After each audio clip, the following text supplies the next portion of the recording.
জীবন সংগ্রামে এখনো বেঁচে আছি, তাই তো কাজের ব্যস্ততা, মন খারাপ, বিপদ, দুঃখ কষ্ট সব মিলেমিশে মনকে যখন অস্থির ও ক্লান্ত করে তোলে, ঠিক তখনই শ্রী শ্রী মা শারদা আমাদের সবচেয়ে ভরসার জায়গা হয়ে ওঠেন।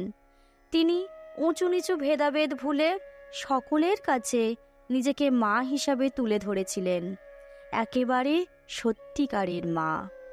মা তাঁর কথার দ্বারা আমাদের জীবনের দুঃখ কষ্টের ভার লাঘব করেছেন। তাই আজ সেই মায়েরই কিছু অমৃত কথা শুনে নেব, যা অস্থির মনে আনবে অপার শান্তি ও ক্লান্ত হৃদয়ে ফিরিয়ে আনবে প্রাণশক্তি।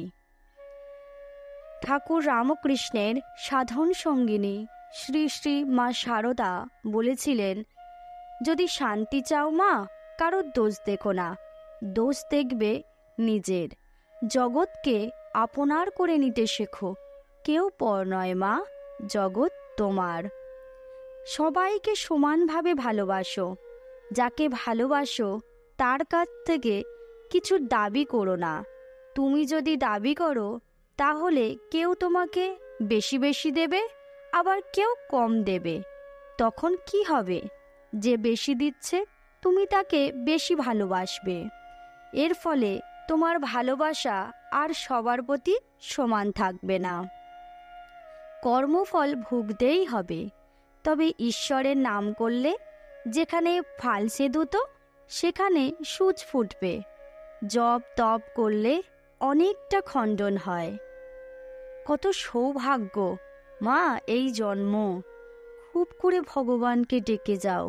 খাটতে হয়, না খাটলে কি কিছু হয়? সংসারে কাজকর্মের মধ্যেও একটি সময় করে নিতে হয়। ভাঙতে সবাই পারে, গড়তে পারে কজন?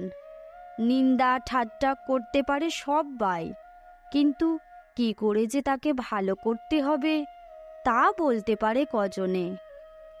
কাজ করা চাই বই কি, কর্ম করতে করতে কর্মের বন্ধন কেটে যায়, তবে নিষ্কাম ভাব আসে। এক দণ্ডও কাজ ছেড়ে থাকা উচিত নয়। 100 জনকে খাওয়াতে হবে না, কিন্তু চোখের সামনে একজন ক্ষুধার্তকে দেখতে পেলে তাকে একটু খেতে দিও।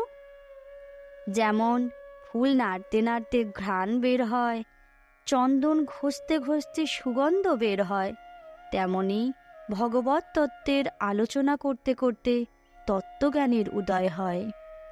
মনটাকে বসিয়ে আলগা না দিয়ে কাজ করা ঢের ভালো।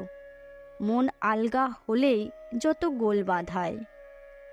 দয়া যার শরীরে নাই সে কি মানুষ? সে তো পশু। আমি কখনো কখনো দয়ায় আত্মহারা হয়ে যাই, ভুলে যাই যে আমি কে।